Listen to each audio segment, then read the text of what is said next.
In today's video, we're going to be talking about power. I'm going to be discussing how you can create more lag in your downswing to generate more speed. If you're interested, check it out.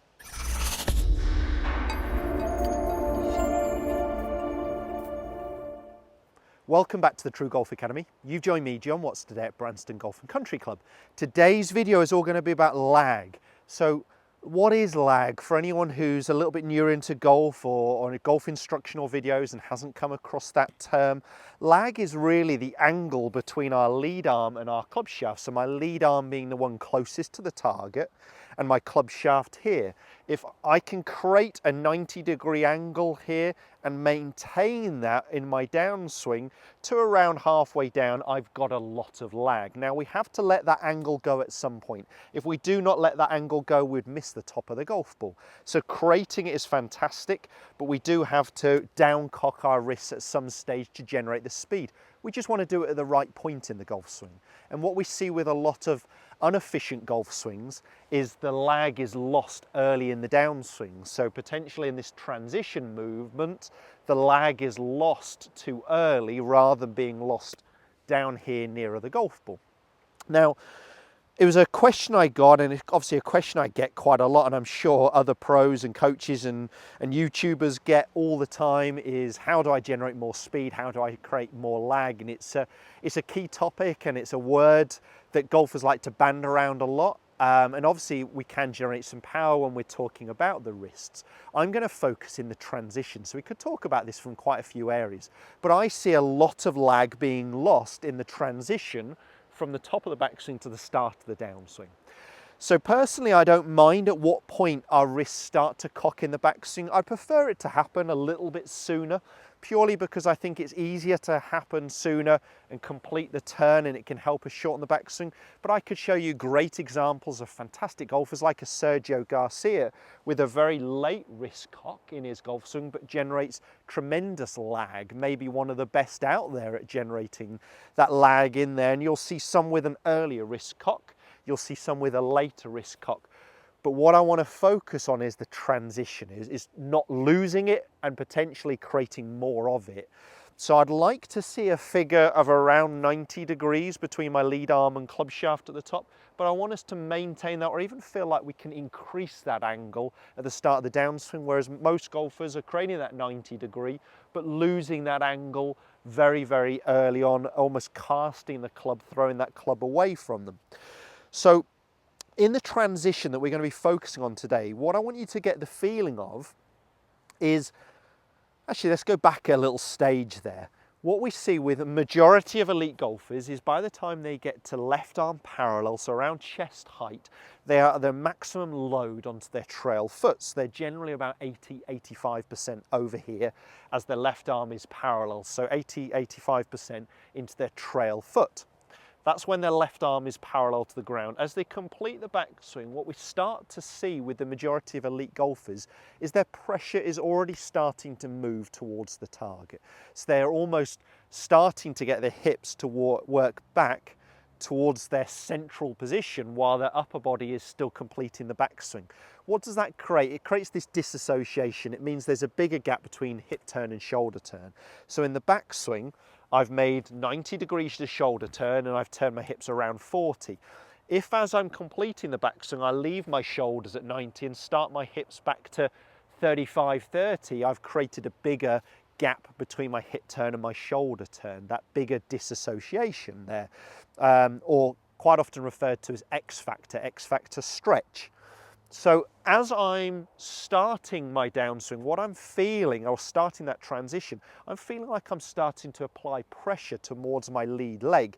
As I get that feel, I can allow, if my wrists are soft enough, not too tight, not too tense here, feel the weight of the club. As I start to complete my backswing with my arms, if I now start to feel like my downswing is the first move, pressure being applied towards my lead leg, and I'm not gripping for sheer depth, I can get that feeling or that sensation of creating more lag, more wrist cock there in the transition, in the top of the backswing. So as I get to about 3/4 the way back and my arms are still swinging upwards, if I can get that sensation that I'm already starting to apply pressure into my lead leg, that's going to really help me create more lag in that transition, whereas what most golfers are doing, losing that angle, losing that lag. So I'm just going to make some slow movements, and I want to feel like at 3/4 the way back, so my arms are, or hands are about chest height here. As I'm completing my arm swing, I'm starting to apply some pressure towards my lead leg. Now, I've talked a lot about the lower body sequence, and I personally like to get that feeling, my lead knee moving out back towards its over the foot position, and that recenters my hips. And I will put some ideas on recentering the hips and that left leg move just up here in some other videos that's well worth checking out. What we're talking about here is how that can help us create this lag movement in the transition to create more angle, more power. So it's that feeling that as I complete my backswing, I already start my lower body moving back towards its original position. That creates that bigger disassociation, which is a huge power source, and can help me, if my wrists are soft enough, feel like I can create more lag, more wrist angle. So now, 3/4 the way down, I've still maintained or maybe even increased that angle and let that power go nearer impact. I'm not letting that power go early in my downswing. So the transition is a big part to look at if you're starting to leak and lose power. I would definitely make some swings where you're getting that sensation of the start of the downswing movement, or that top of the backswing to start the downswing. The pressure is being applied into your lead foot. And that's really going to help you get that sensation of creating some lag.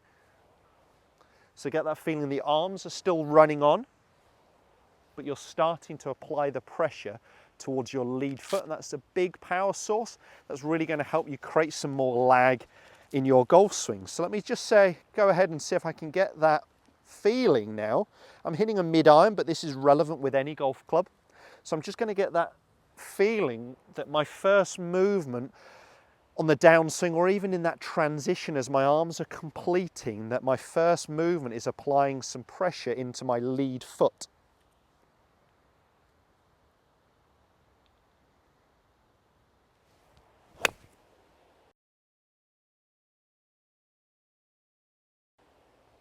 Well, that felt very, very solid. Divot line looks pretty good. It's happening after impact. It's going a little left to target, as it should be. Definitely ball turf strike felt very, very solid. Now, for me to be able to achieve that, it felt like my wrists were soft. And all I mean by that is that I'm not throttling the golf club. If I'm gripping for sheer life, we will not create more wrist cock in that transition movement. So our wrists need to be soft enough, supple enough, they can move. And I want you to get that practice feeling that as I complete my backswing from about 3/4 the way up, my arms are soft. I'm starting to get that feeling of applying pressure towards my lead leg. Let me hit one more. So soft arms.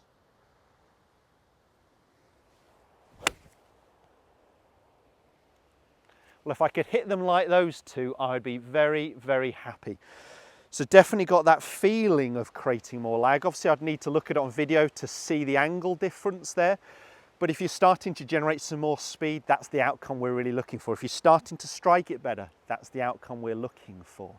So yes, that wrist angle movement can be quite a complicated area, but feel it in practice first. As I said, with the majority of elite golfers, you will see them increase their angle between their lead arm and their club shaft in that transition, because they're already starting to get their lower body moving towards the target as their arms complete. Definitely something to try on the practice range and see if you can generate some speed out of first. If that video has helped, love to hear from you. Put some comments below, hit the thumbs up, and make sure you subscribe to show your support for the TruGolf Academy. Thanks guys, we'll see you